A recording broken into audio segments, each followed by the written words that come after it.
आज नहीं तो कल, चाहे लोग मेरा यकीन करें या ना करें, तुम्हारी असलियत सबके सामने लाऊंगी। ऐसे क्या देख रहे हो? बहुत प्यार आ रहा है आप पे। जिस तरह आप ज़ेबा को घर लेकर आई हैं, उसके लिए शुक्रिया। मैं न लाती तो तुम ले आते, वो मुझसे बर्दाश्त नहीं होता। सच में मैं यही करने वाला था। इतनी अच्छी तरह जानती है मुझे। हर माँ अपनी औलाद को अच्छी तरह से जानती है। वैसे मेरा दिल दहल गया ये सोच कर के उस बच्चे के ऊपर क्या कुछ नहीं गुजरी और क्या कुछ उन लोगों ने इसके साथ नहीं किया। ऊपर से उसकी माँ की मौत। बहुत हिम्मत वाली बच्ची है, लेकिन इन हालात ने उसे बहुत कमजोर कर दिया। समझ नहीं आ रहा कि इस लड़ाई को आगे कैसे बढ़ाएं। कोर्ट की हियरिंग सर पर है और वो हिम्मत हार के बैठी है। मैं नादिया के यहाँ गई थी, उसे भी एहसास हो गया कि इसके साथ बहुत नाइंसाफी हुई है। उसे ये भी पता चल गया कि गुनहगार सिराज है। वो गलत सोच रही हैं। असल मुजरिम साहिल है। अब तो हाशिम ने भी कह दिया कि उसने साहिल को वहां देखा था।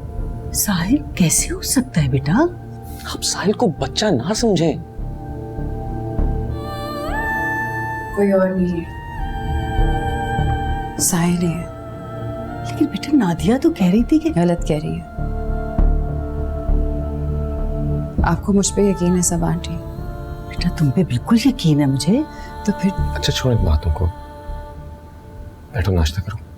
आओ यहाँ बैठो।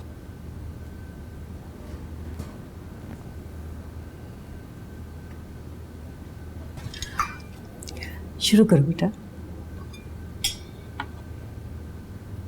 मैं घर वापस जाना चाहती हूँ।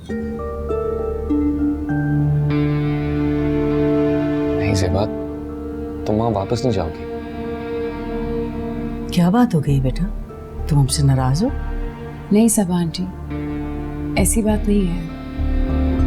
आपने इतने मान से कहा था, मैं आपको मना नहीं कर सकी। लेकिन किस रिश्ते से रहूं यहाँ? दुनिया को दोबारा मौका मिलेगा मुझ पे उंगलियां उठाने का और समझ पे तोहमत लगाने का।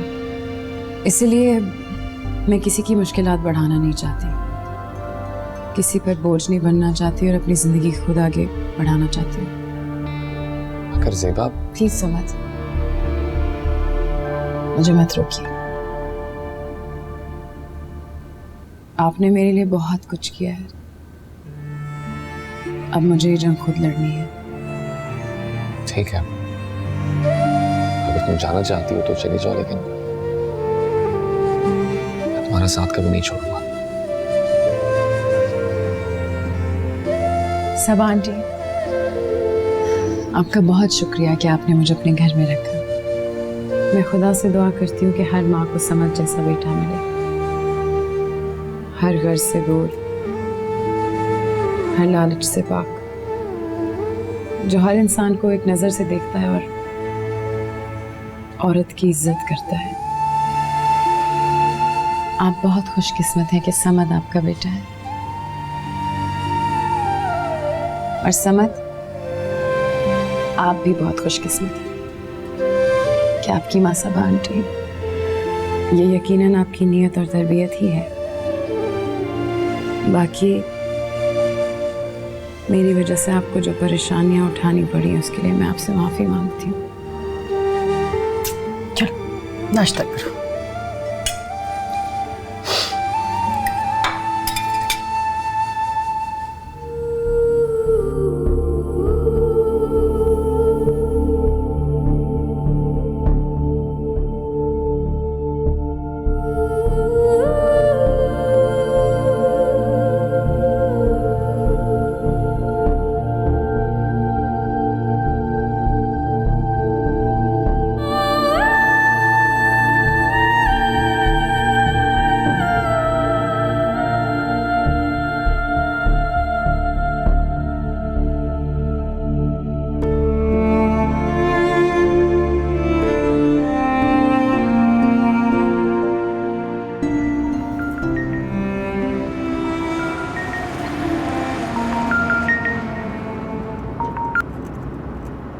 हेलो।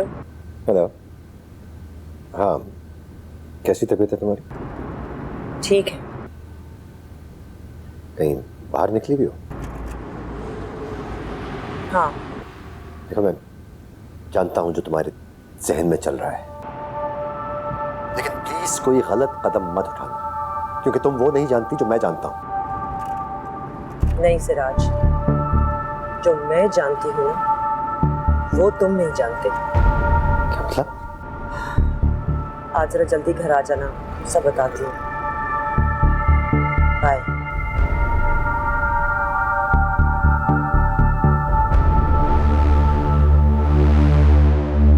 ये जो तुम्हारा गंदा गलीज रूप है ना, मैंने पहचान लिया है। तुम साहिल नहीं हो, तुम साहिल हो ही नहीं सकते, तुम जानवर हो। ठीक कहती है जेबा, बू आती है तुम में से। ज़ेबा, सब तुम्हारी वजह से हो रहा है, सब तुम्हारी वजह से। मेरी माँ मुझसे नफरत करने लगी है तुम्हारी वजह से। कुछ तो करना पड़ेगा, कुछ तो करना पड़ेगा।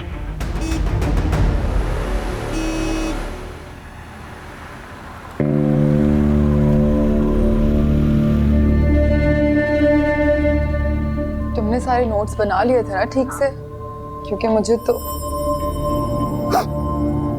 साहिल, क्या हुआ है तुम्हें? ऐसे क्यों बैठे हो इधर? कुछ बोलो भी। फिर कोई बात हुई है? अम्मी कहाँ है? किसी को मेरी परवाह नहीं, हम अपने कामों में लगे हुए। घर में इतनी मुश्किल है, क्या जरूरत थी पढ़ने जाने की? एक मिनट साहिल, अम्मी अब्बू के बीच फिर कुछ हुआ है क्या? कल तक तो वो बिल्कुल ठीक थे। नहीं, पापा तो सुबह ही ऑफिस चले गए थे। तो फिर क्या हुआ है? क्यों हमें परेशान कर रहे हो? मैं सुबह को अम्मी के कमरे में गया था, तुमसे उनकी तबीयत पूछते कि मुझे बहुत डांटा मुझे। कहने लगी कि मैंने वो रेशम से बात क्यों की, मेरी वजह से वो घर छोड़ के चली गई है। अजीब से सवालात कर रही थी मुझसे, ऐसे जैसे मुझ पे शक हो। तुम पे शक? क्या मतलब है? पता नहीं, बहुत डांटा उन्होंने मुझे। ये अम्मी को क्या होता जा रहा है कहाँ वो? अम्मी, अम्मी! घर तो नहीं है, कहीं बाहर गई है। पता है, मुझे अम्मी की बहुत फिक्र हो रही, लेकिन वो बहुत अजीब सा बिहेव कर रही है मेरे साथ, ऐसे जैसे मैं एक कसूरवार हूँ। अच्छा, तुम परेशान मत हो, वो ठीक हो जाएंगी। नहीं होगी, वो ठीक नहीं होगी, नहीं होगी। वो प्लीज मेरी अम्मी को ठीक कर दो, वरना पता है सारे लोग ना अम्मी को मेरी तरह पागल कहेंगे। चुप कर जाओ साहिल, मेरी बात सुनो। कोई पागल नहीं है, ना तुम ना ही अम्मी।